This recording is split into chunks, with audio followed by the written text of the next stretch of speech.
জাতীয় বিশ্ববিদ্যালয় অথবা ঢাকা 7 কলেজ বা ঢাকা সেন্ট্রাল ইউনিভার্সিটিতে যদি উপজাতি থেকে কোনো কোশ্চেন আছে তাহলে এটার বাইরে আসবে না। অর্থাৎ উপজাতিদের যে উৎসব আছে এখান থেকে মূলত বারবার কোশ্চেন গুলো হয়ে থাকে। তাহলে এই উপজাতি গুলো উৎসব গুলো আমাদের মুখস্থ করতে আমরা গোলমাল পাকিয়ে ফেলি। সেক্ষেত্রে আমরা একটু সূত্রের মাধ্যমে জেনে নিই, মানে খুবই সিম্পল আগে যদি এটা মনে রাখেন, চাবি, গাও, তারপর হচ্ছে মাসা, ত্রিবই, এগুলো যদি আপনি মনে রাখতে পারেন তাহলে উপজাতি এবং উপজাতির উৎসব আপনি মুখস্থ সুতস্থ হয়ে, যেমন চাবি, চা, চাতে হলো চাকমা, আর বিতে হলো বিজু, তার মানে গাও, গাতে কি, গাতে হলো গারো, ওতে হলো ওয়ানগারা, তার মানে গারোদের যে উৎসব, ধর্মীয় উৎসব, এর নাম কি ওয়ানগালা। মাসা, মাতে হলো মারমা, আর সাথে হলো সাংগ্রাই, তাহলে মারমাদের ধর্মীয় উৎসব এর নাম কি সাংগ্রাই। তবে ত্রিবই, ত্রিতে কি ত্রিপুরা, হয়তো দেখা যাচ্ছে না, এটা ত্রিপুরা এখানে লেখা আছে,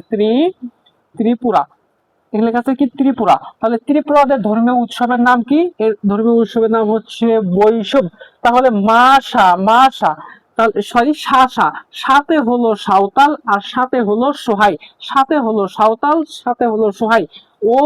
ওতে হলো ওরাও, ফাতে হলো ফাগুয়া, ওতে হলো ওরাও, ফাতে হলো ফাগুয়া।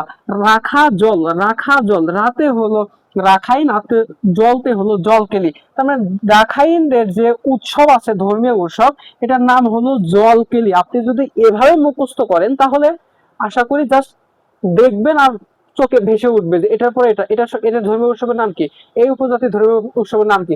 জাস্ট এটা মুখস্থ করেন, চাবি, গাও, মাসা, ত্রিবই, শাসা, হ্যাঁ, তারপর ওফা, রাখা জল।